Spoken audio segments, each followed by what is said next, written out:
MC របស់យើងត្រូវបានគេបោះចូលទៅក្នុងពិភពមួយដែលស្ត្រីខ្លាំងនិងគ្រប់គ្រងអ្វីទាំងអស់ខណៈដែលបុរសគឺខ្សោយនិងអសកម្ម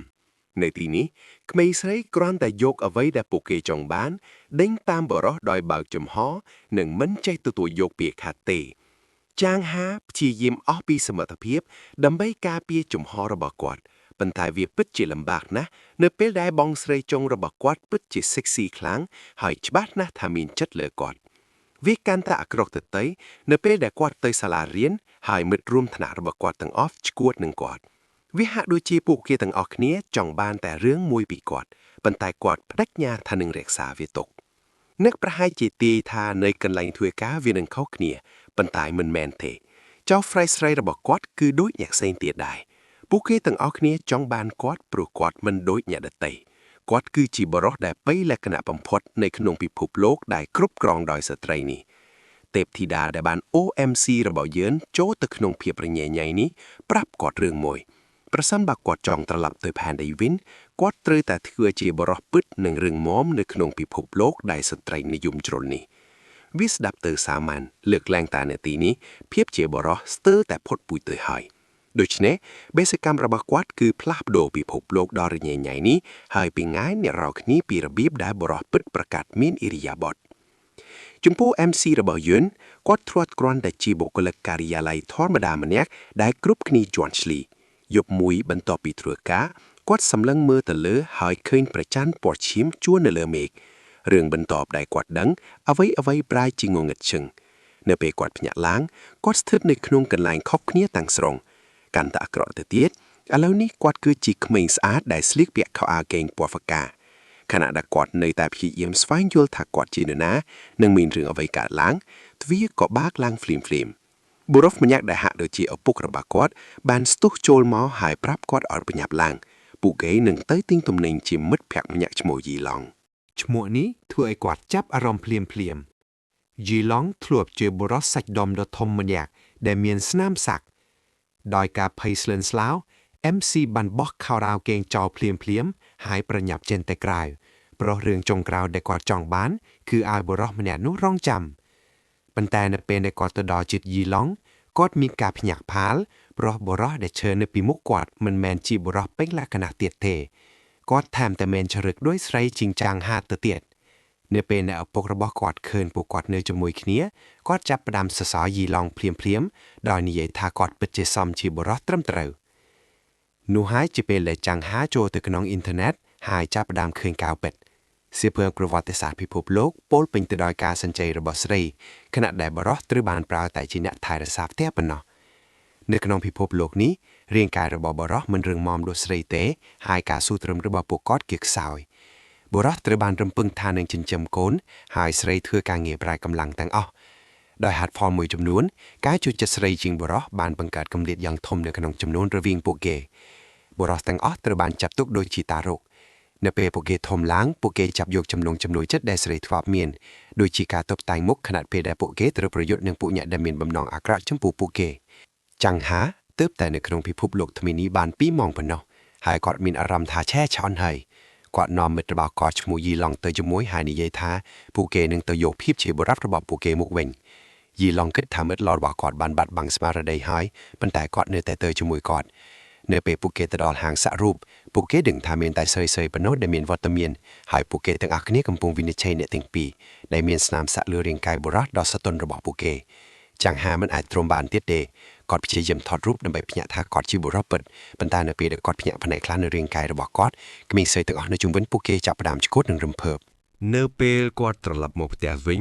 គាត់ដឹងថាផ្ទះរបស់គាត់ក៏មិនត្រូវបានលើកលែងពីការធ្វើតារុណកម្មថ្មីនេះដែរប្អូនស្រីរបស់គាត់ឈ្មោះឈិនគឺជាស្រីស្អាតហើយសូម្បីថាគាត់ក៏មានអារម្មណ៍ច្របូកច្របល់ដែរព្រោះគាត់មិនអាចយល់បានថាធ្វើដូចម្តេចទើបស្ត្រីបែបនេះអាចរស់នៅក្នុងផ្ទះរបស់គាត់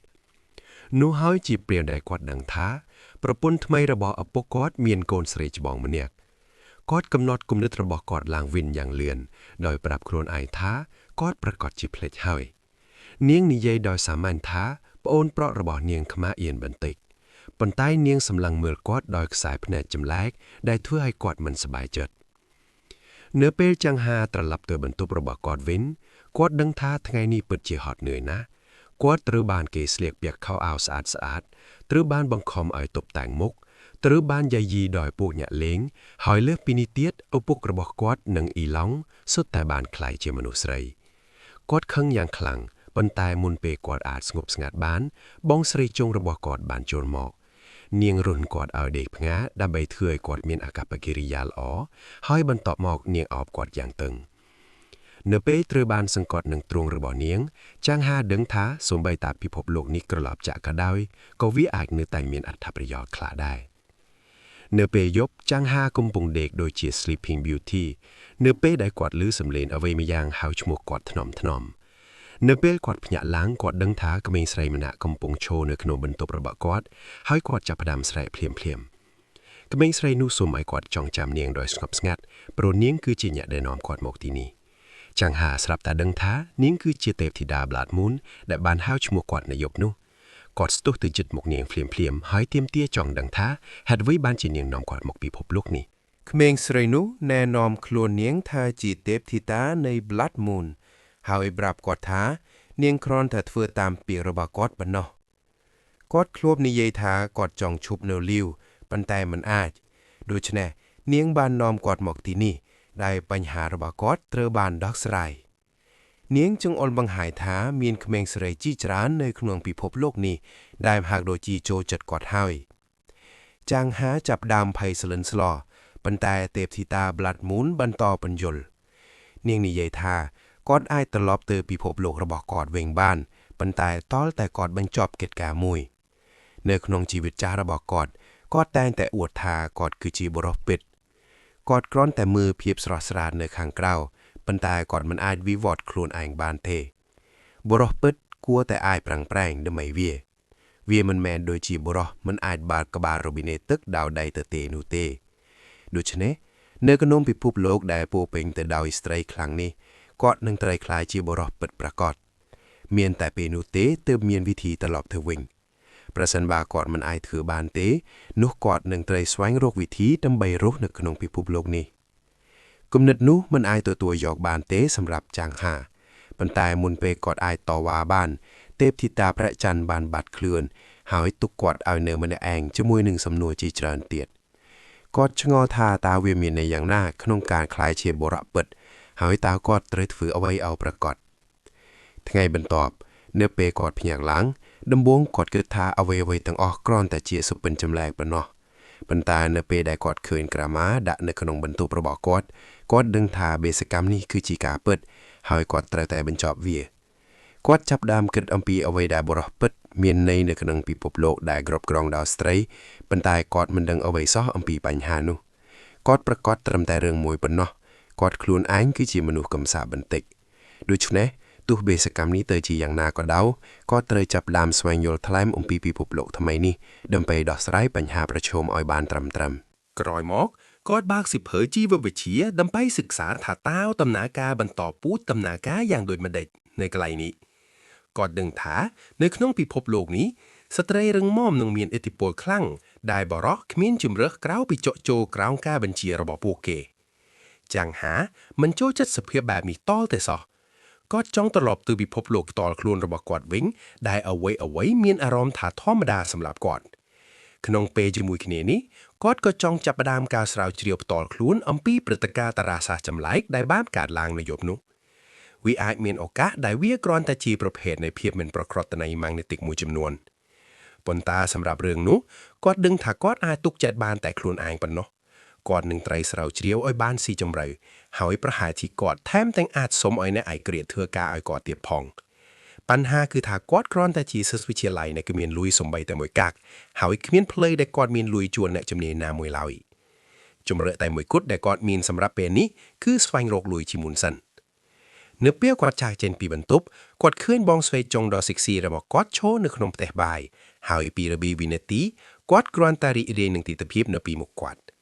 ขณะเปรได้จางหากุมพูเรียบจองคลูนกอดดังถากอดเปิดจีเมียนมุกหมอดสระสังหานะกรอนแต่ตำรงมุกระบอกกอดมินละขณะเนรีบันติกปันตาตัวจียางนี่ก็ได้กอดมินอารมณ์ละออนะจุมผู้รูปเรียงระบอกกอดนี่จิเลิกตีมวยเฮยได้กว่าเตอร์สลาเรียนจับตั้งปีกอดหมอกดอดไปพบลูกจำไรนี้ ในเปลกอดเชียนเชียงตะไกรกอดเคลื่อนอุปกระบอกกอดกำปุ้งธรรมดาจงระบอกกอดเบียดเบียนขณะได้บองใส่จงระบอกกอดชมุดชินร่งจำกอดเนื้อหมอดเวียกากรุบได้จางหาเนื้อซอสำหรับอุปกระบอกกอดบานบัดตวิงเฟลียมหาไว้กอดประหยับจากเจนปิดแต่ดอยมันจ้องสนะเนื้อตีนุสมใบแต่มือเพลียเตียดกำนัดระบอกกอดก็นังกาจะเจนปิจิวัตนุมันดำนากาโดยได้กอดสังคมเดปรูเปได้กอดจูบมิดลอบำพดระบอกกอดชมยีหลงกอดเคยทาจีหลงมันเล็กกะนะจีนรีคลังนะ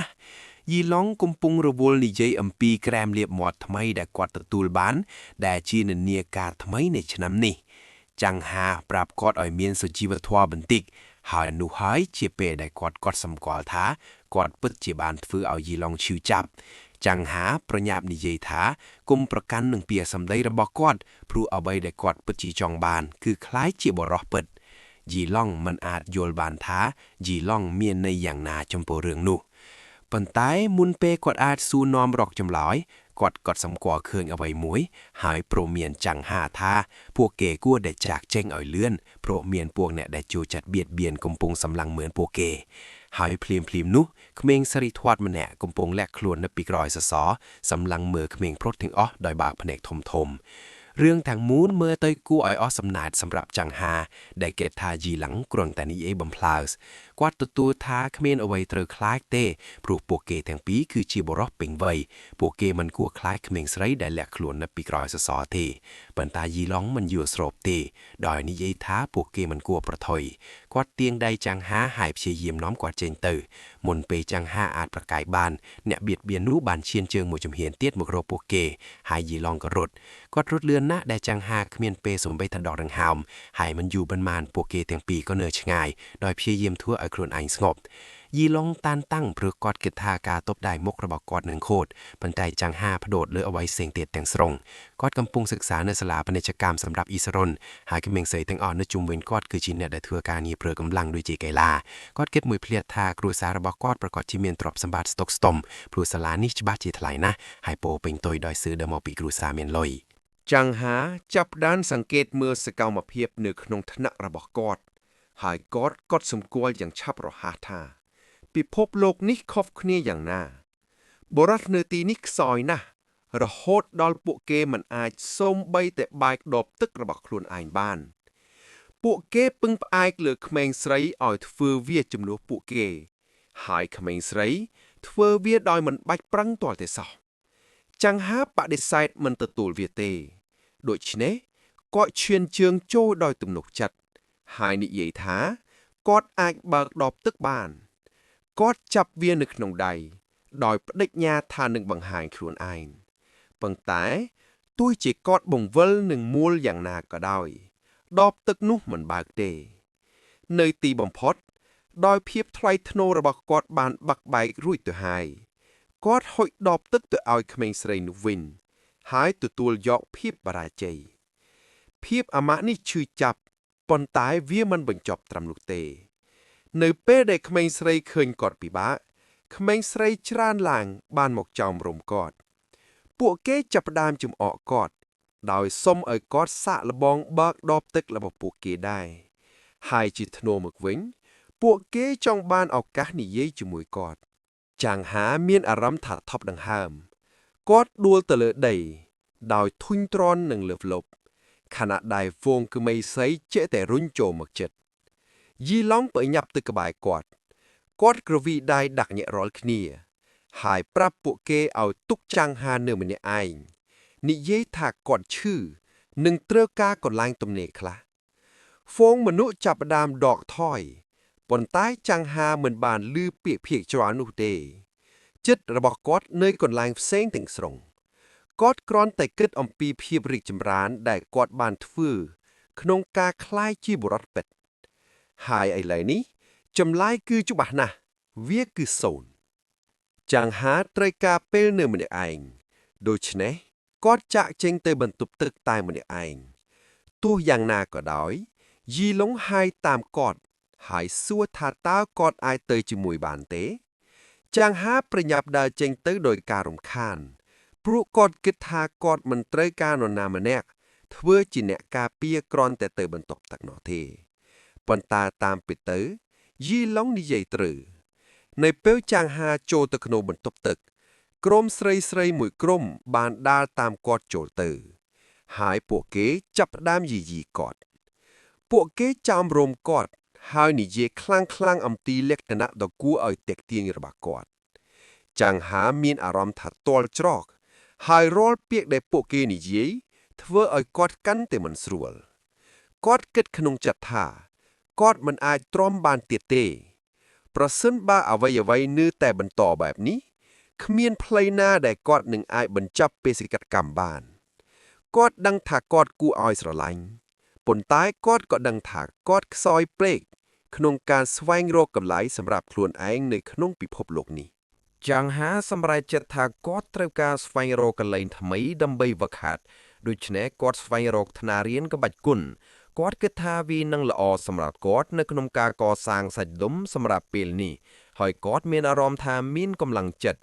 กอดเธอจลนาโดยการพดาวอารมณ์ระหูดอลเพลียมนู้กอดดังทาเขมิงใส่มันแอกบันลุ้นมกปีกรอยกอดเวียคือยุนมืดรุมทนักระบกอดแด่ตั้งแต่อังกุยกบายกอดหายจังหาไพสลอนสลาวเพลียมกอดปรับเนียงกมเอาลวดโจลหมก7มนุษย์แบบนี้ปันไตเนียงสายชายสลอยทักกอดจุ71เมเรียนระบอกกอดเปกระโหดดอลกอดมันบานเคยหรือลื้อเนียงหมกยุนเงยกบาลหอยสัวถาเต้ากอดกมปุงพญายซาตุยกเมงสไรเดอร์กอดโจ7หรือ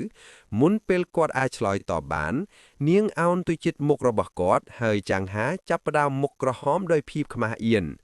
กอดประยับสมไอเนียงถอยกระรอยบันติกปันไตยุนจับได้กอดจำนูเวงเนียงนิเยทากอดเมนไดปอซอต้นหนึ่งระลงนะหายจังหากันเตไพสลอนสลาวกรุบเคลียดังทาเนื้อขนงปิภพโลกนี้สตรีแต่งแต่เมนพีบคลาหันหายปวกเกอาจปะไดบรอบานโดยจิกเมียเอาไว้ซอจังหาเตียงใดกอดหมกวิ่งหายสมอ่อยเนียงเมียนสุพีวัตถอดคลาปีอรบากอดเพื่อเอายุนชื่อจับหายเนียงสำลังเมลกอดได้พเนกสาวใสเนียงนิยายทากอดทลับขอแพลกปีมนบันติปันไตในขนงกลุ่มเน็ตระบากอดจังหาดังทากอดแต่งแต่โดยดามยุนพชีเยี่ยมพลักพโดอารมณ์หายนิยายท้าประเซนบากอดออกกำลังเนียงไอมาซาอ่อยกอดบานจังหาไพสลอนสลาวหายพชีเยี่ยมรุนเนียงเจนปันใต้เนื้อเปื้อนหนูกอดดังทาเนียงปิดใจคลังปะหน้ากอดเมียนกำลังกายดำใบประยุทธ์หนึ่งเนียงเต้หายนูกรอนตะถือไอกอดเมียนอารมณ์ถักสาวเจียงมนกอดพชีเยี่ยมเรือบรำระโหดดอเพลียมนูดาวสมนางทวีธนเรียนก็บากครูบังเรียนเพียซาอองเล่เนสไรมาดาวโจลมอกให้ปรับเซลเอาอองกุยนกันไลงระบบปูเกจังหาเมียนอารมณ์ทูสราลเนปิลกอดอองกุยโจหายบากเสียภัยเปียกเนเลยตุมปอถืออ้อยกอดพญะพะอ้าวกอดดังท้ากอดอายุลกรุบยางอย่างฉบะ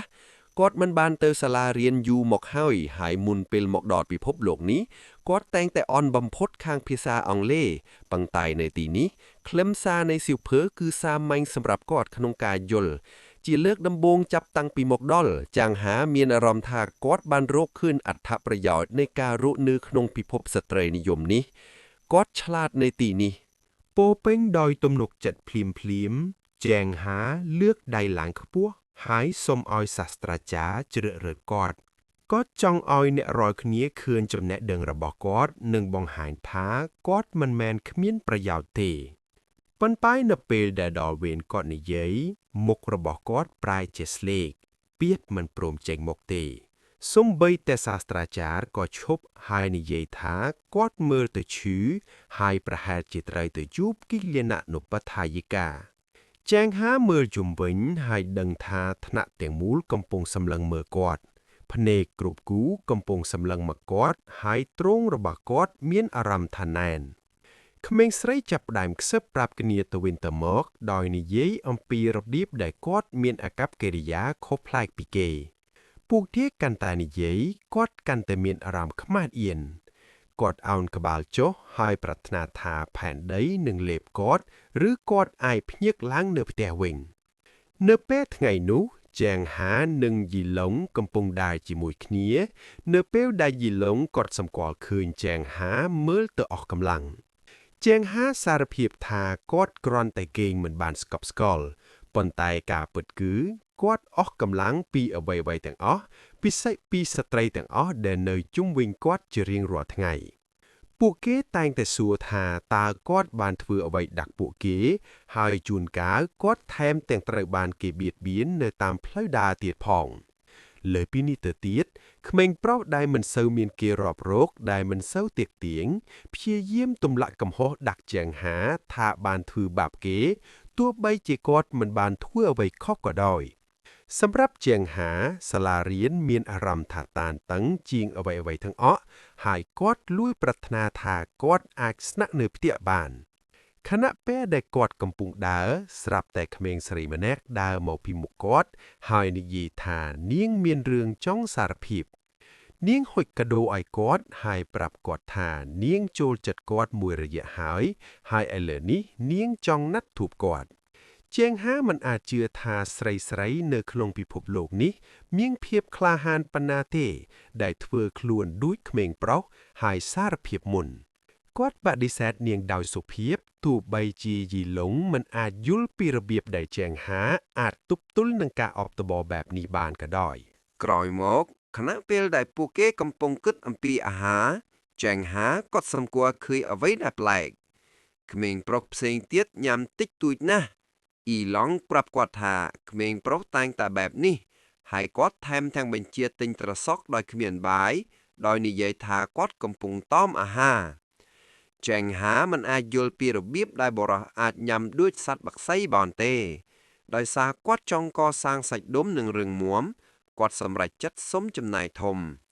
នៅពេលដែលគាត់ប្រាប់អ្នកមីងនៅអាហារដ្ឋានដោយទំនុកចិត្តឲ្យដាក់សាច់ជ្រូកនិងបាយចានធំបំផុតឲ្យគាត់អ៊ីឡង់ភ័យស្លន់ស្លោឡើយព្រមានគាត់ថាគាត់នឹងឡើងទម្ងន់ប៉ុន្តែចែងហាមើលឃើញថាវាជាជំហានមួយទៀតឆ្ពោះទៅរកភាពរឹងមាំ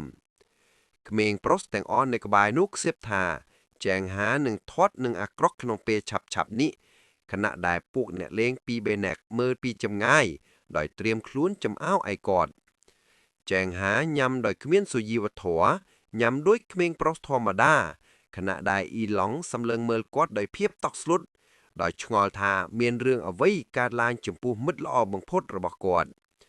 នោះហើយជាពេលដែលលូហ្វិនសិស្សឆ្នាំទី3ពីថ្នាក់ទី5ដើរមករកចែងហាមិនស្គាល់គាត់នៅពេលដំបូងប៉ុន្តែហ្វិនរំលឹកគាត់ថាពួកគេរៀនថ្នាក់ជាមួយគ្នា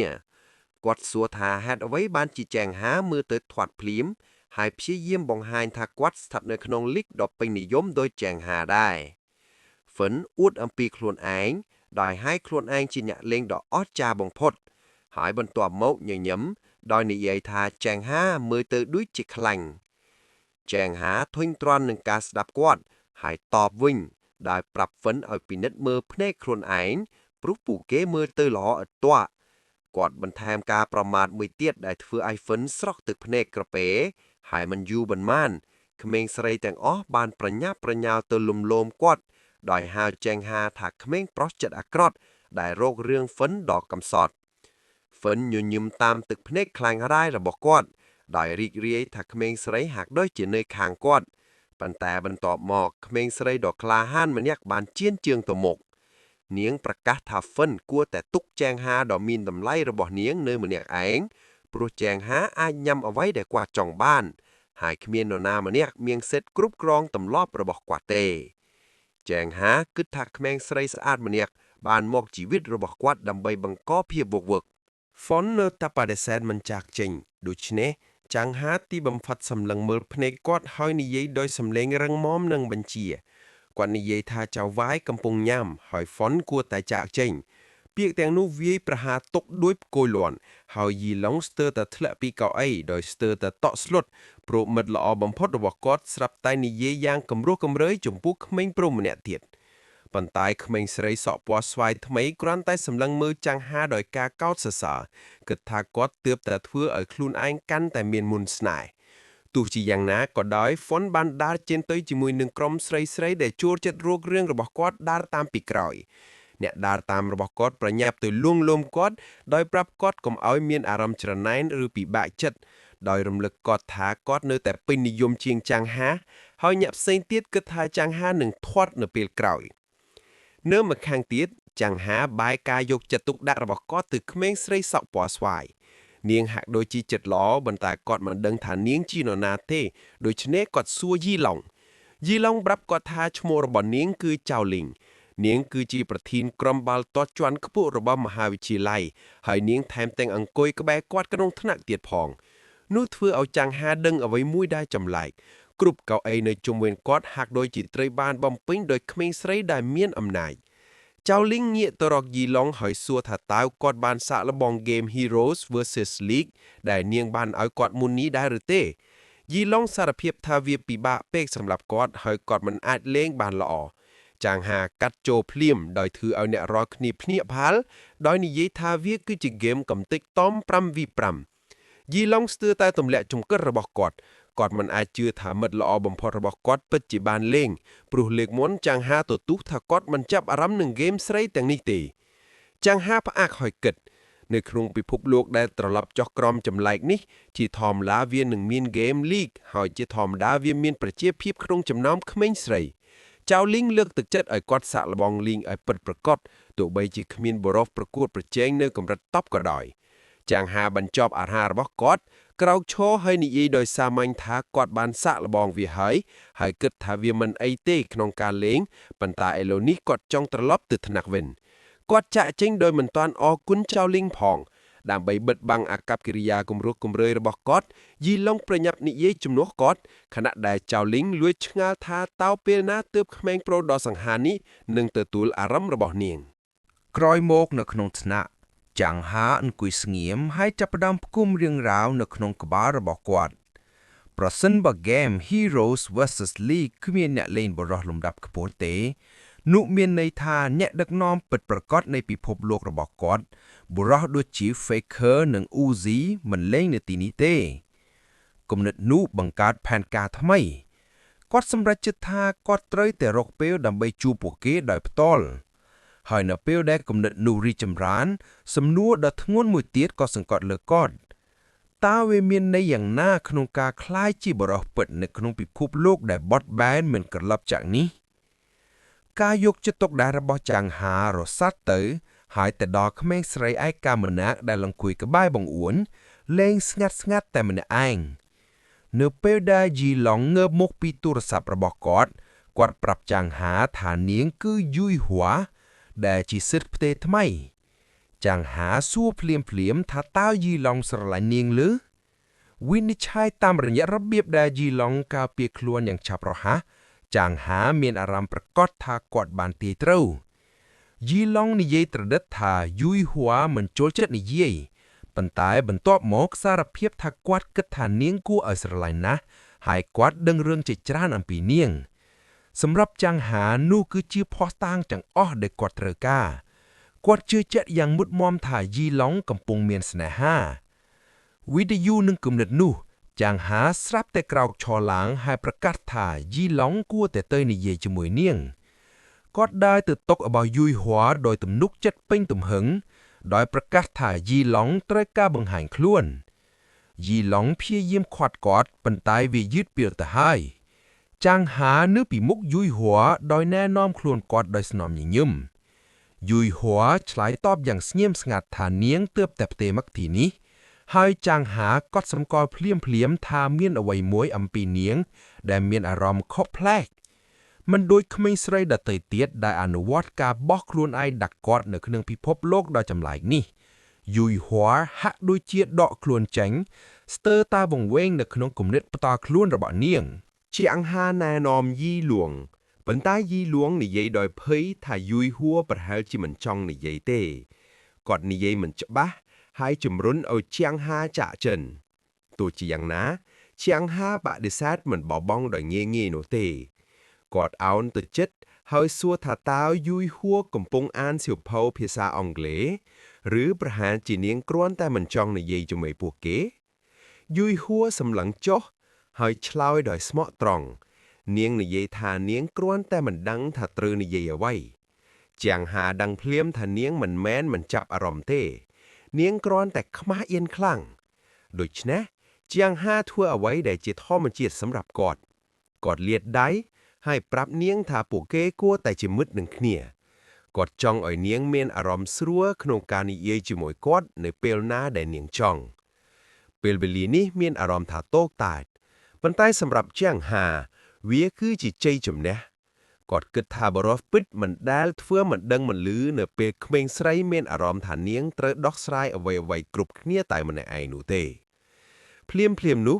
យួនស្ទុះចូលមកជាមួយនឹងសម្លេងខ្លាំងរបស់នាងទាមទារចង់ដឹងថាជាងហាកំពុងធ្វើអ្វីជាមួយសិស្សផ្ទេរថ្មីនោះជាងហាស្ទើរតែដកដង្ហើមធំយួនតែងតែនិយាយច្រាំងពេកប៉ុន្តែវាបង្កើតគំនិតមួយគាត់ញញឹមហើយនិយាយថានាងគួរតែជាមិត្តជាមួយយួយហួរដោយប្រើថាមពលមិនចេះ off និងជំនាញសង្គមរបស់នាងដើម្បីឲ្យយួយហួរមានអារម្មណ៍ថាត្រូវបានស្វាគមន៍ដោយមិនស្ទាក់ស្ទើរគាត់រុញពួកគេឲ្យកាន់តែជិតគ្នាហើយសូមឲ្យនាងធ្វើវាសម្រាប់គាត់យួនញញឹមហើយយល់ព្រមខណៈពេលដែលជាងហាត្រឡប់ទៅកៅអីរបស់គាត់វិញយួយហួរក្រឡេកមកគាត់នាងនិយាយពាក្យអរគុណយ៉ាងស្ងៀមស្ងាត់ទន់ប៉ុន្តែពោពេញដោយអត្ថន័យជាងហាដាវចេញទៅដោយមានអារម្មណ៍ពេញចិត្តហើយជាលើកដំបូងគាត់ទទួលស្គាល់អ្វីមួយចំពោះខ្លួនឯងប្រហែលជាគាត់បានទៅជិត 50% នៃការក្លាយទៅជាបរិសុទ្ធពិតហើយគិតទៅជិតការចាក់ចេញពីពិភពលោកនេះមួយសន្ទុះក្រោយមកជាងហាអង្គុយនៅក្នុងបន្ទប់របស់គាត់ស្ដាប់តន្ត្រី heavy metal គាត់ប្រាប់ខ្លួនឯងថាបរិសុទ្ធពិតគួរតែផ្កាំងភ្ជាប់នឹងតន្ត្រី rock and roll ជានិច្ចភ្លាមនោះបងស្រីរបស់គាត់ជីនដែលចូលមកហើយសួរថាគាត់កំពុងធ្វើអ្វីជាងហាស្ទើរតែដកដង្ហើមធំព្រោះនាងស្លៀកពាក់ស្ទើរតែមិនមានអ្វីសោះនិងទេសភាពនោះធ្វើឲ្យគាត់ភ្ញាក់ផ្អើលយ៉ាងខ្លាំងគាត់ឆ្លើយតបយ៉ាងលឿនថាគាត់គ្រាន់តែស្ដាប់តន្ត្រីជីនដែលចូលមកជិតចលនារបស់នាងទន់ភ្លន់ហើយនាងនិយាយថានាងចង់ស្ដាប់ដែរជាងហាមិនអាចជួយបានទេគិតថាមានគុណសម្បត្តិជាក់ស្ដែងមួយក្នុងការមានទេពធីតាជាបងស្រីហើយគាត់ទទួលស្គាល់ចំពោះខ្លួនឯងថាគាត់ស្រឡាញ់ពួកគេទាំងអស់ជីនអង្គុយចុះក្បែរគាត់រាងកាយរបស់ពួកគេស្ទើរតែប៉ះគ្នានាងយកកាសមួយហើយលេងសើចថាគាត់ប្រកាសជាចូលចិត្ត rock and roll ណាស់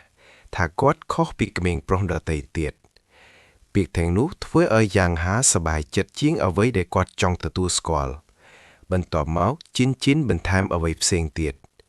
នាងប្រាប់គាត់ថាគាត់មានភាពទាក់ទាញខ្លាំងណាស់យ៉ាងហាគៀងគាត់មិនដឹងថាត្រូវឆ្លើយតបយ៉ាងណាហើយឆ្ងល់ថាតើមានអ្វីខុសជាមួយបងស្រីចុងថ្មីរបស់គាត់ឬអត់ក្នុងពេលជាមួយគ្នានេះគាត់បញ្ចក់បញ្ជូនខ្លួនឯងថាវាត្រូវតែជាការសាកល្បងដើម្បីមើលថាតើគាត់មានភាពជាបរិសុទ្ធពិតប្រាកដឬអត់នៅក្នុងចិត្តរបស់គាត់ទេវតាមួយខ្សឹបថាបរិសុទ្ធពិតត្រូវតែទប់ទល់នឹងការលបួងបើមិនដូច្នេះគាត់នឹងធ្លាក់ទៅក្នុងអំពើបាបប៉ុន្តែបន្ទាប់មកបិសាចមួយឆ្លើយតបវិញបរិសុទ្ធពិតវាតវ៉ាថាត្រូវធ្វើអ្វីដែលគាត់ត្រូវធ្វើនៅពេលដល់ពេលជាពិសេសនៅពេលដែលស្រីជាអ្នកសុំវានឹងមិនធ្វើឲ្យគាត់ខ្លាចជាអ្នកមានបាបផងជំលុះផ្ទៃក្នុងបានស៊ីគាត់រហូតដល់ទីបំផុតយ៉ាងហារុញជីនទៅវិញប៉ុន្តែក្នុងការធ្វើដូច្នេះគាត់បានជំពុកដួលហើយធ្លាក់ពីលើនាងមួយផ្លែតពួកគេនៅទល់មុខគ្នាចិត្តល្មមសម្រាប់យ៉ាងហាឆ្ងល់ថាតើនេះជាអារម្មណ៍នៃការខ្លាចជាបរិសុទ្ធពិតឬសតិសម្ពុជញ្ញារបស់គាត់ចុះខ្សោយការលបួងគឺមិនអាចទ្រុំទ្របានហើយគាត់មានអារម្មណ៍ថាត្រៀមខ្លួនចោះចាញ់បន្ទាប់មកវាកាត់ឡើងពន្លឺភ្លាមបានជន់លិចគំនុយរបស់គាត់អំពីក្មេងស្រីម្នាក់មកពីកន្លែងផ្សេងប្រាប់គាត់ថាគាត់ជាកម្មសិទ្ធិរបស់នាងថាគាត់មិនទៅណាយ៉ាងហាស្ទុះក្រោកឡើងដោយភាពច្របូកបកត្របល់ដែលបំបីខឿនចេញពីជីនមុខរបស់គាត់ស្លេកហើយសម្បីថាជីនក៏គាត់សម្គាល់ដែរនាងសួរថាតើគាត់ឈឺឬប្រហែលជាគាត់មានភាពស្លេកស្លាំងយ៉ាងហាបង្ខំចិត្តញញឹមយ៉ាងទន់ខ្សោយហើយក៏ហៅថាគាត់គ្រាន់តែចង់សម្រាកនៅខាងក្នុងគាត់ដឹងថាគាត់ស្ទើរតែមិនអាចទប់ទល់បានដោយមិនបងអងយូរជីនអបគាត់ដោយសង្កត់ក្បាលរបស់គាត់ថ្នមទៅនឹងទ្រូងរបស់នាងហើយនាងប្រាប់គាត់ឲ្យមើលថែខ្លួនឯងដើម្បីបងស្រីរបស់គាត់យ៉ាងហាទទួលស្គាល់ចំពោះខ្លួនឯងថាជីនចិត្តក្អកទោះបីគាត់ក៏ឆ្ងល់ថាតើនាងលែកអារម្មណ៍ជូរបាត់នៅពីក្រោយចិត្តក្អកនោះឬអត់ដោយព្យាយាមផ្លាស់ប្ដូរប្រធានពាក្យយ៉ាងហានិយាយថាគាត់ចង់កាត់សក់ឲ្យខ្លីជាងនេះហើយគាត់សួរថាតើនាងគិតយ៉ាងណាជីនញញឹមហើយឆ្លើយដោយស្មោះត្រង់ នាងប្រាប់គាត់ថានាងនឹងស្រឡាញ់គាត់មិនថាមានរឿងអ្វីកើតឡើងហើយថាគាត់គួរតែធ្វើអ្វីដែលធ្វើឲ្យគាត់សប្បាយចិត្តពាក្យរបស់នាងនៅជាមួយគាត់យ៉ាងហាដឹងម្ដងទៀតថាភាពស្និទ្ធស្នាលនេះមានអារម្មណ៍ឆ្លាតយ៉ាងណាជាមួយបងស្រីរបស់គាត់ប៉ុន្តែគាត់រុញគំនិតនោះចេញអ្វីដែលសំខាន់ជាងនេះគឺថ្ងៃស្អែកគាត់នឹងកាត់សក់ថ្ងៃស្អែកគាត់នឹងផ្លាស់ប្ដូររូបរាងរបស់គាត់ព្រោះថ្ងៃស្អែកជាការចាប់ផ្ដើមនៃយុគសម័យថ្មីចាំងហាដើរចូលទៅក្នុងហាងកាត់សក់ហើយស្ត្រីម្នាក់ស្វាគមន៍គាត់ដោយស្នាមញញឹមភ្លឺនាងសួរថាតើគាត់មកស្វែងរកសម្រស់ខាងក្នុងរបស់គាត់ឬចាំងហាក្រវីក្បាលហើយនិយាយថាគាត់មិនចាប់អារម្មណ៍នឹងរឿងបាត់នោះទេជាងកាត់សក់ងើយក្បាលហើយសួរថាតើគាត់កំពុងស្វែងរកម៉ូដអ្វីចាំងហាឆ្លើយថាគាត់គ្រាន់តែចង់បាត់ម៉ូដសក់ដែលស្រួលចម្លើយធ្វើឲ្យនាងភ្ញាក់អោលនាងមិនដែលឮសំណើបែបនេះពីមុនមកទេនៅក្នុងចិត្តរបស់នាងសម្រេចចិត្តថាក្មេងប្រុសសម័យនេះមិនដែលនិយាយអ្វីដែលពួកគេពិតជាមានន័យនោះទេប្រសិនបើគាត់សុំអ្វីដែលសាមញ្ញគាត់ប្រកាសជាលោកចង់បានអ្វីដែលអស្ចារ្យចំពោះគំនិតនោះនាងចាប់ផ្ដើមធ្វើការកន្ត្រៃរបស់នាងធ្វើចលនយ៉ាងលឿនហើយមួយសន្ទុះក្រោយមកនាងបញ្ចប់ដោយស្នាមញញឹមប្រគប់ដោយមោទនភាពចាំងហាមើលក្នុងកញ្ចក់ហើយមួយផ្លែតគាត់មិនអាចជឿបានទេការកាត់សក់គឺមុតស្រួចស្អាតហើយវាលើកសម្រស់មុខរបស់គាត់បានល្អជាងអ្វីដែលគាត់រំពឹងទុកគាត់ទទួលស្គាល់ចំពោះខ្លួនឯងថានេះគឺជាការកាត់សក់ដ៏ល្អបំផុតដែលគាត់ធ្លាប់មានជាងកាត់សក់មើលគាត់ហើយចាប់ផ្ដើមមុខក្រហមនាងនិយាយថានាងមិនចង់ឲ្យគាត់បង់ប្រាក់ផងផ្ទុយទៅវិញនាងស្នើឲ្យគាត់ធ្វើជា model សម្រាប់ហាងរបស់នាងចាំងហាមានអារម្មណ៍មិនស្រួលចំពោះការផ្ដោតជូននេះគាត់មិនចង់ទទួលយកចិត្តកដែលគាត់មិនសមមិនទទួលបានទេនាងមិនតោចចង់គាត់ហើយមុនពេលគាត់ចាក់ចេញនាងហត់ការរបស់នាងឲ្យគាត់ដោយប្រាប់គាត់ថាគាត់អាចត្រឡប់មកវិញនៅពេលណាក៏បានចាំងហាដើរចេញទៅក្រៅដោយមិនជឿដោយគិតថាគាត់ពិតជាមើលទៅសង្ហាខ្លាំងណាស់ប្រសិនមកគាត់មិនអាចសម្បិតតែបញ្ចប់ស្រីម្នាក់ពីការលងស្រឡាញ់គាត់ត្រឡប់មកផ្ទះវិញគាត់នៅតែបន្តមើលក្នុងកញ្ចក់គាត់មិនអាចបដិសេធបានទេម៉ូដសក់គឺល្អ perfect ហើយគាត់មានអារម្មណ៍ថាជាបរិសុទ្ធថ្មីនៅក្នុងពិភពលោកនេះគាត់បើកទូខោអាវរបស់គាត់ស្វែងរកសម្លៀងពាក់ដែលសមនឹងម៉ូដថ្មីរបស់គាត់ប៉ុន្តែអ្វីដែលគាត់ឃើញធ្វើឲ្យគាត់ជ្រាវជ្រួនមុខអ្វីនៅខាងក្នុងមានពណ៌ភ្លីនិងជំរុយពណ៌បន្ទាប់ពីលើខោស្ទើរតែគ្រប់ផ្នែកគ្មានអ្វីដែលត្រឹមត្រូវសម្រាប់បរិសុទ្ធដែលចង់មានទំនុកចិត្តនោះទេចាំងហាក្រវីក្បាលប្រសិនបើគាត់ពិតជានឹងឈានចូលទៅក្នុងយុគសម័យថ្មីគាត់ដឹងថាត្រូវធ្វើអ្វីហើយសម្លៀងពាក់ទាំងនេះត្រូវទៅមិនយូរប៉ុន្មានឪពុករបស់ជេងហាមកដាល់ជាមួយគ្រឿងទេសហើយម្ដាយជង់របស់គាត់សុំឲ្យជេងហាទៅជួយគាត់ប៉ុន្តែពេលដែលឪពុករបស់គាត់ឃើញរូបរាងថ្មីរបស់កូនប្រុសដ៏មានតម្លៃរបស់គាត់ផ្ទុះកំហឹងគាត់ស្រែកដាក់ជេងហាដោយទាមទារចង់ដឹងថាហេតុអ្វីបានជាគាត់កាត់សក់ខ្លីម្លេះគាត់ទទូចថាបុរសមិនកាត់សក់បែបនោះទេគាត់ចង់ទៅរករឿងនឹងឲ្យពិន្ទុមិនល្អដល់ជាងកាត់សក់ដោយត្អូញត្អែរថាគ្មាននរណាម្នាក់ចង់រៀបការជាមួយជេងហាទេជេងហាមិនអាចជឿថាគាត់ត្រូវការសុំការអនុញ្ញាតពីឪពុករបស់គាត់គ្រាន់តែដើម្បីកាត់សក់នោះទេការស្ដីបន្ទោសមិនបញ្ចប់ត្រឹមនោះឪពុករបស់គាត់ថែមទាំងដោះស្បែកជើងហើយចាប់ផ្ដើមវាយគាត់ជេងហារត់ពេញបន្ទប់ដោយស្រែកថានេះគឺជាអំពើហិង្សាក្នុងគ្រួសារហើយឪពុករបស់គាត់មិនគួរវាយមុខដ៏សង្ហារបស់គាត់ភ្លាមនោះជីនចូលមកដោយសួរថាមានរឿងអ្វីកើតឡើងចាំងហាយំពប់ដួលហើយប៉ះនឹងទ្រូងរបស់នាងទប់គាត់ដោយស្នាមញញឹមមុនពេលងាកទៅរកឪពុករបស់ពួកគេដោយស្ងប់ស្ងាត់នាងប្រាប់គាត់ឲ្យចិត្តត្រជាក់ដោយរំលឹកគាត់ថាសុខភាពរបស់គាត់នឹងកាន់តែអាក្រក់ទៅប្រសិនបើគាត់នៅតែតាំងតឹងនឹងរឿងតូចតាចនាងពិនិត្យមើលម៉ូដសក់របស់ចាំងហាកាន់តែច្បាស់ហើយមានអារម្មណ៍មិនស្រួលបន្តិចព្រោះសក់របស់គាត់ខ្លីណាស់ប៉ុន្តែដើម្បីការពារបូនប្រុសតូចរបស់នាងក៏ហក់ហើយនិយាយថាគាត់មើលតែល្អនាងបន្ថែមថាគាត់បានសុំការអនុញ្ញាតពីនាងកាលពីម្សិលមិញដូច្នេះឪពុករបស់ពួកគេគ្មានហេតុផលអ្វីត្រូវខឹងឪពុករបស់ចាំងហានៅតែមិនអាចបំបត្តិកំហឹងរបស់គាត់បានគាត់ដើរចេញទៅដោយរអ៊ូថាគាត់នឹងទៅធ្វើម្ហូបប៉ុន្តែវាច្បាស់ណាស់ថាគាត់នៅតែខឹងនៅខាងក្នុងចាំងហាអរគុណបងស្រីរបស់គាត់ដែលបានចូលមកនិងជួយសង្គ្រោះគាត់ពីការវាយដាំរបស់ឪពុកគាត់ជីនញញឹមហើយនិយាយដោយស្មោះត្រង់ថានាងជាបងស្រីរបស់គាត់ហើយជាការពិតណាស់នាងនឹងការពារគាត់ជានិច្ចបន្ទាប់មកនាងប្រាប់គាត់ឲ្យមកបន្ទប់របស់នាងព្រោះនាងចង់បង្ហាញអ្វីមួយដល់គាត់ ចាងហាមានអារម្មណ៍រំភើបគិតថាគាត់នឹងបានឃើញបន្ទប់ក្មេងស្រីជំទង់ធម្មតាដែលពោពេញទៅដោយការតុបតែងបែបនារីប៉ុន្តែនៅពេលគាត់ឈានជើងចូលគាត់កាំងបន្ទប់របស់ជីនមិនមានលក្ខណៈនារីទាល់តែសោះវាត្រជាក់និងមានរបៀបរៀបរយស្ទើរតែដោយបន្ទប់វះកាត់របស់វិជ្ជបណ្ឌិតជីនដើរទៅតុរបស់នាងហើយយកប្រអប់តូចមួយនាងបញ្យល់ថានៅពេលពួកគេផ្លាស់មកដំបងនាងមិនមានពេលរៀបចំកាដូសម្រាប់គាត់ទេប៉ុន្តែឥឡូវនេះនាងត្រៀមខ្លួនរួចរាល់ហើយក្នុងការដោះឲ្យវានាងបើកប្រអប់បង្ហាញក្រវិលពេជ្រ2ចាំងហាសម្លឹងមើលដោយភាពតក់ស្លុតហើយនិយាយថាវាប្រកាសជាថ្លៃពេកហើយចាំងហាក្រវីក្បាលហើយប្រាប់គាត់ថានាងនឹងធ្វើអ្វីគ្រប់យ៉ាងដើម្បីធ្វើឲ្យគាត់សប្បាយចិត្តជាលើកដំបូងចាំងហាមានអារម្មណ៍ថាវាមានន័យយ៉ាងណាក្នុងការមានបងស្រីហើយគាត់ប្រាប់ខ្លួនឯងថាគាត់ស្រឡាញ់ជីវិតថ្មីនេះ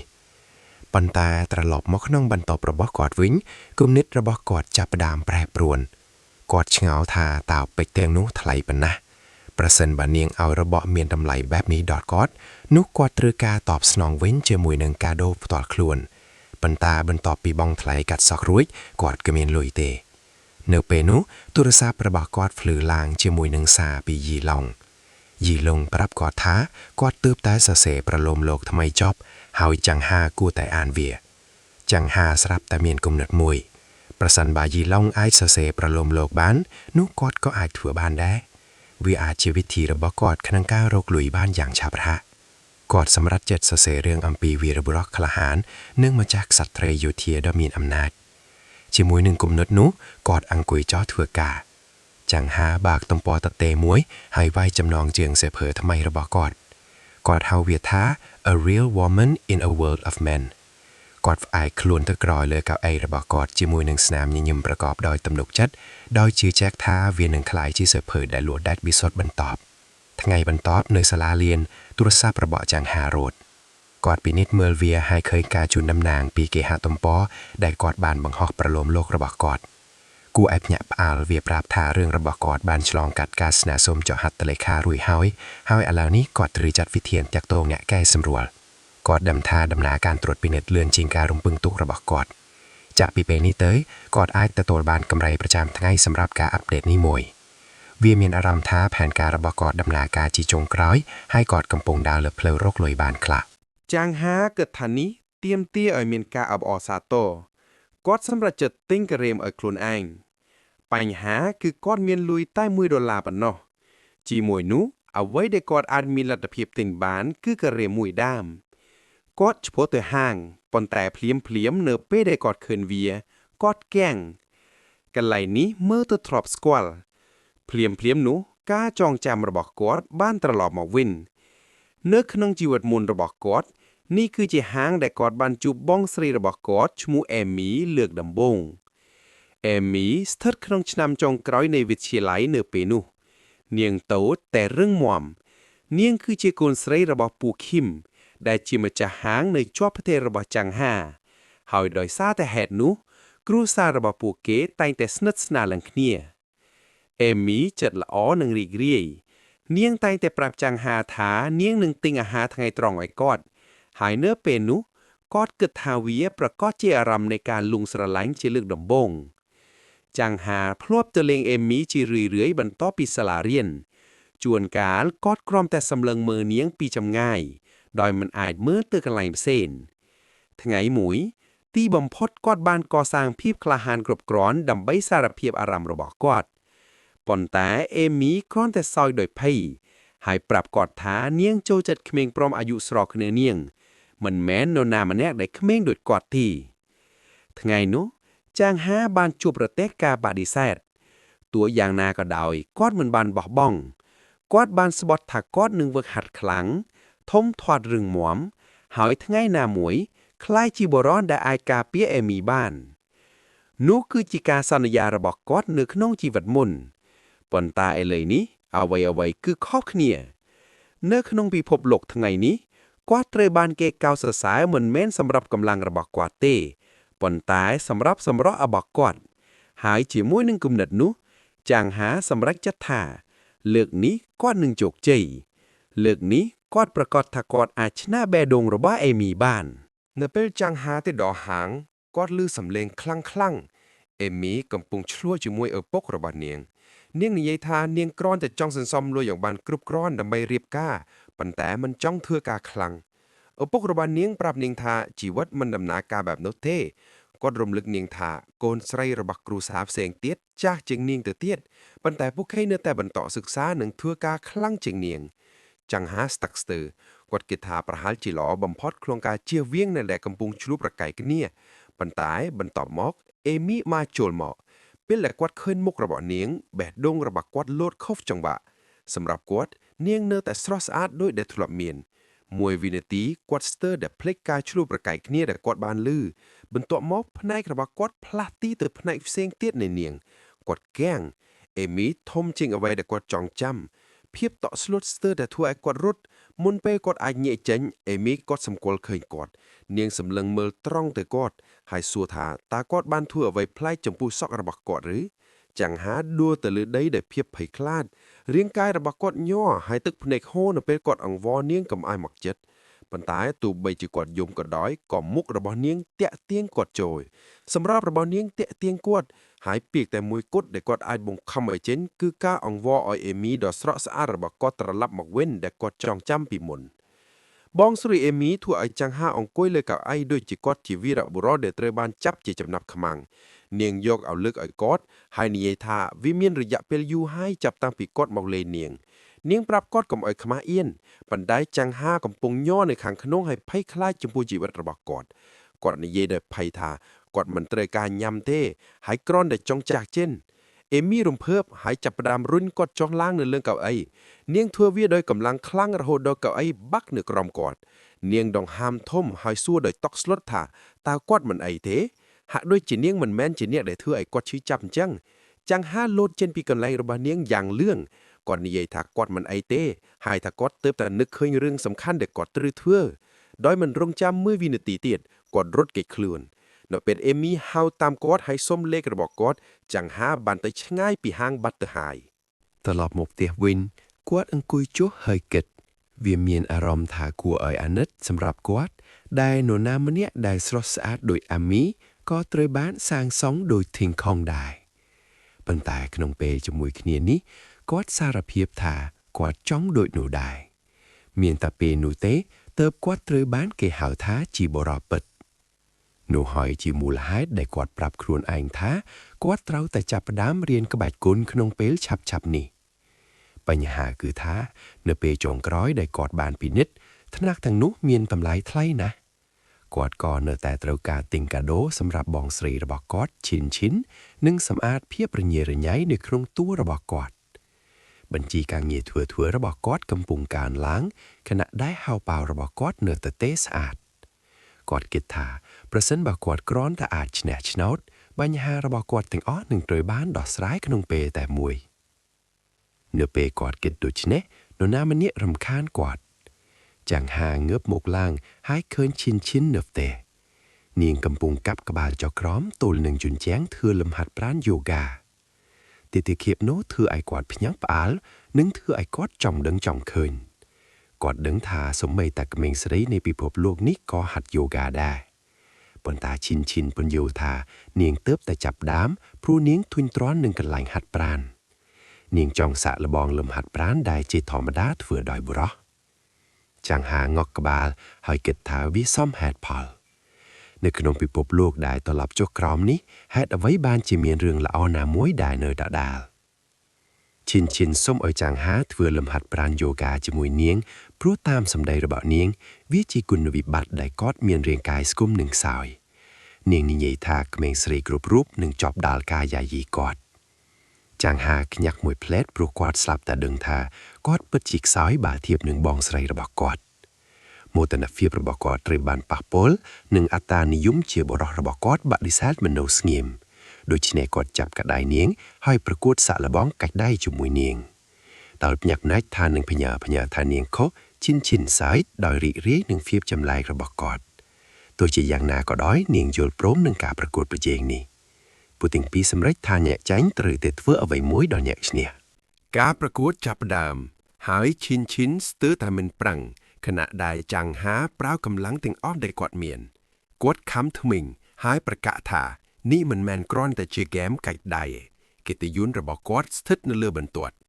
នៅក្នុងចិត្តរបស់គាត់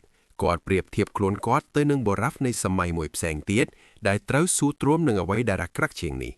ពួកគេរស់នៅយ៉ាងស្ងៀមស្ងាត់លះផ្នែកខ្លះនៃខ្លួនពួកគេប៉ុន្តែនៅតែរក្សាកិត្តិយសជាបុរសរហូតដល់ទីបញ្ចប់ប៉ុន្តែនៅទីនេះគាត់កំពុងត្រូវបានគេចាត់ទុកដូចជាក្មេងស្រីដែលភុយស្រួយដែលមិនអាចធ្វើអ្វីបានការខកចិត្តរបស់គាត់កើនឡើងនៅពេលដែលឈិនចាប់ដើមលេងសើចនឹងគាត់ដោយនិយាយថាគាត់មិនលេងអន់ទេសម្រាប់ក្មេងប្រុសតូចម្នាក់ដៃរបស់ចាំងហាចាប់ផ្ដើមឈឺប៉ុន្តែគាត់បោះឌីសែតមិនបោះបង់មោទនភាពរបស់គាត់ជាបុរសទាមទារឲ្យគាត់បន្តប្រយុទ្ធប៉ុន្តែដើម្បីបញ្ចប់ការឈឺចាប់របស់គាត់ទីបំផុតឈិនប្រើកម្លាំងពេញលេងរបស់នាងហើយកម្ចាត់គាត់ក្នុងមួយប៉ព្រិកហ្វ្លែកបន្ទាប់មកនាងញញឹមយ៉ាងសប្បុរសហើយប្រាប់គាត់ថាគាត់ពិតជាធ្វើបានល្អណាស់ចាំងហាដកដង្ហើមធំហើយទទួលយកម្ដងទៀតថាគាត់ខ្សោយនៅក្នុងពិភពលោកនេះគាត់សួរឈិនថាតើមានអ្វីដែលនាងចង់ធ្វើជាមួយគាត់ទេឥឡូវនេះដែលគាត់ចាញ់ឈិនសង្កត់ដៃរបស់គាត់ទៅនឹងថ្ពាល់របស់នាងហើយនិយាយថានាងចង់ដឹងថាវាមានអារម្មណ៍យ៉ាងណាក្នុងការប្រោផ្លូវរបស់នរណាម្នាក់ធ្វើជាខ្នើយចាំងហាមិនអាចសំបីការស្រមៃធ្វើបែបនោះប៉ុន្តែនៅពេលដែលគាត់សម្លឹងមើលជើងដ៏រឹងមាំរបស់នាងដែលបានមកពីយូហ្គានិងការហាត់ប្រាណគាត់សម្រេចចិត្តធ្វើតាមគាត់អង្គុយចុះហើយនិយាយថាគ្មានបញ្ហាទេប៉ុន្តែចំនួនឯគាត់សម្រាកនៅលើផ្លូវរបស់នាងឈិនសម្រាកក្បាលរបស់នាងនៅលើផ្លូវរបស់គាត់ចាំងហាសម្លឹងមើលនាងដែលភាពតក់ស្លុតព្រោះនៅក្នុងចិត្តរបស់គាត់នេះគួរតែជាទីតាំងរបស់ក្មេងស្រីមិនមែនរបស់គាត់ទេឈិនបិទភ្នែកហើយនិយាយថាជើងរបស់គាត់រលោងដោយដែលនាងបានគិតនាងសួរថាតើនាងអាចនៅបែបនេះបានយូរបន្តិចបានទេដោយឃើញថានាងមើលទៅស្លូតត្រង់បើណានៅពេលស៊ូចាំងហាងក់ក្បាលហើយប្រាប់នាងថានាងអាចនៅបានយូរតាមដែលនាងចង់ព្រោះទីបំផុតគាត់គឺជាបរិះដែលរក្សាពាក្យសម្ដីហើយគាត់គឺជាបរិះដែលនឹងធ្វើអ្វីគ្រប់យ៉ាងដែលត្រូវបានស៊ូនិងរំពឹងទុក 2-3 ថ្ងៃក្រោយមកចាំងហាអង្គុយក្រុងម៉ូដដ៏សរសេរពេញលេញពាក់វ៉ែនតារបស់គាត់នៅពេលដែលទូរស័ព្ទរបស់គាត់ញ័រគាត់ងើបមុខឡើងដោយភ្ញាក់ផ្អើលថានរណានឹងផ្ញើសារមកគាត់នៅចុងសប្តាហ៍វាគឺយន់អញ្ជើញគាត់ទៅសួនកំសាន្តព្រោះនាងនឹងទៅជាមួយយូយហួរនាងបានសុំមិត្តល្អបំផុតរបស់គាត់យីឡងឲ្យមកយកគាត់រួចហើយដោយសារវាមិនមែនជាការអញ្ជើញដែលគាត់អាចបដិសេធបានចាំងហាដឹងថាគាត់គ្មានជំរើសក្រៅពីត្រៀមខ្លួននោះទេភ្លាមនោះចាំងហាឮសំឡេងរបស់យីឡុងហើយគាត់នៅមាត់ទ្វាររួចហើយជាមួយប្អូនស្រីតូចរបស់គាត់ចាំងហាចង់បានថ្ងៃស្ងប់ស្ងាត់តែម្នាក់ឯងជាមួយគំនិតរបស់គាត់ប៉ុន្តែឥឡូវនេះគាត់ត្រូវដោះស្រាយជាមួយក្រុមហ៊ុននៅពេលគាត់ទៅស្វាគមន៍ពួកគាត់ក្មេងស្រីតូចនោះស្រាប់តែលោតមកលើគាត់ចាំងហាច្របូកច្របល់ព្រោះគាត់មិនដែលឃើញនាងពីមុនមកគាត់សួរយីឡុងថានាងជានរណាហើយយីឡុងស្ទើរតែយំដោយនិយាយថាមិត្តល្អបំផុតរបស់គាត់បានភ្លេចបួនសេរបស់ខ្លួនឯងនាងគឺលីលីងប្អូនស្រីអាយុ6ឆ្នាំរបស់យីឡុងទាញនាងចេញពីចាំងហាដូចជា Velcro ហើយបញ្យល់ថានាងបានជួបគាត់តែពេលនាងមានអាយុ4ឆ្នាំប៉ុណ្ណោះដូច្នេះជាការពិតណាស់ចាំងហាមិនចាំនាងទេឥឡូវនេះប៉ុន្តែអ្វីដែលយីឡុងមិនដឹងគឺថាចាំងហាពិតជាមិនចាំនាងមែនព្រោះនៅក្នុងជីវិតមុនរបស់គាត់យីឡុងមិនដែលមានប្អូនស្រីទេចាំងហាសូមឲ្យគាត់រងចាំខ្ញុំបន្ទប់មួយផ្លែតប៉ុន្តែពេលគាត់ងាកក្រោយគាត់ស្រាប់តែមានអារម្មណ៍ថានរណាម្នាក់កិច្ចគាត់គ្មានការសង្ស័យទេថាវាគឺលីលីងចាំងហាគ្មានចំណាប់អារម្មណ៍នឹងទៅសួនកំសាន្តទេគាត់គិតថាវាគួរឲ្យធុញយីឡុងទទូចថានោះមិនមែនជាការពិតទេគាត់រំលឹកគាត់ថាយូយហួរនឹងនៅទីនោះហើយនាងអាចជួយគាត់ឲ្យសម្រាកបាន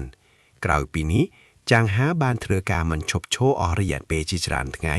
ហើយធ្វើការសម្រាកខណៈពេលដែលក្មេងប្រុសទាំងពីរជជែកគ្នាលីលីងដើរមើលបន្ទប់ដោយសម្លឹងមើលអ្វីទាំងអស់ដោយបើកភ្នែកធំនាងលួនស្រឡាញ់ចាំងហាបន្តិចទៅហើយទីបំផុតចាំងហាក្រោកឈរហើយនិយាយថាពួកគេនឹងទៅផ្ទះខ្មោចប៉ុន្តែដំបូងគាត់ត្រូវផ្លាស់ប្ដូរសម្លៀកបំពាក់គាត់ចាំការសន្យាដែលគាត់បានធ្វើចំពោះយូយហួរថាគាត់នឹងជួយនាងដោយជាបុរសពិតហើយបុរសម្នាក់មិនក្បត់ពាក្យសម្ដីរបស់គាត់ទេគាត់ស្លៀកពាក់ឈុតដ៏មានសេចក្តីថ្លៃថ្នូររបស់គាត់ ขณะได้ยีลองจำรวนกอดเอาประหยับกอดมันจองเอายุยหวานังยวนโรงจำอยู่เต มันอยู่ประมาณพวกเกตเตอดาวส่วนกำสานยวนสำเลิงเมื่อลีลิงให้สู่เพลียมท้าเนียงจีโกนระบอนานาลีลิงก็ฮอกดอยมันสตักเตือดอยนิยท้าเนียงหมอกปิบแตระบอจังหามาดองเตียดยีหลองเตียนเนียงหมอกเวงให้ปนยุลกาเปิดเนียงคือจีบโอนสไรระบอกกอด